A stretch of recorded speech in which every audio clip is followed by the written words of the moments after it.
હું આંધો, બહેરો, બબડો થઈ ગયો એટલે હું સૌથી વધુ સુખી આ દુનિયામાં થઈ ગયો.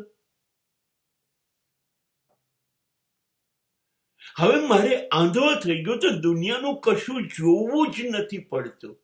અરે તમારે દુનિયાએ જે કરવું એ કરો, મારે તમારી સામે જોવું જ નથી. મારે મને જુઓ છે,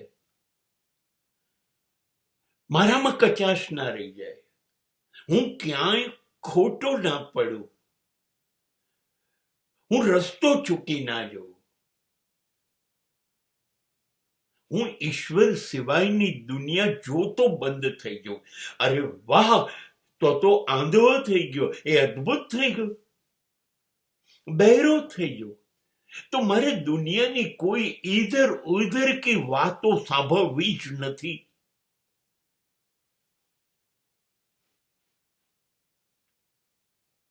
દુનિયા જે રસ્તે જતી હોય એ બધી વાતો સાંભળું તો હું મારો રસ્તો ચૂકી જઉં ને, એના કરતા હું બહેરો સારો.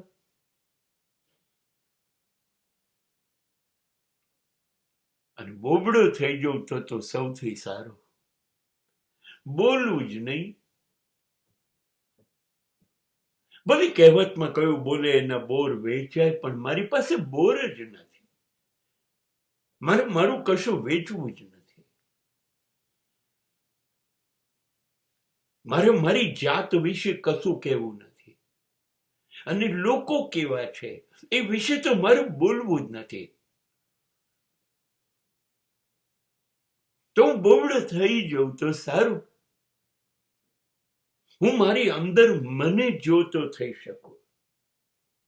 હું મારી અંદરથી ઉઠતો અવાજ, આત્માનો અવાજ એ સાંભળતો થઈ શકું. અને બોબડો થઈ ગયો તો કેટલું સારું. કોઈની જોડે બોલું નહીં, ખાલી મારી જોડે બોલું. મારી અંદર રહેલા ઈશ્વર સાથે વાત કરું. સાચું કહું, આ તો મોટા આશીર્વાદ કહેવાય. હું બચી ગયો એટલે હું સુખી થઈ ગયો.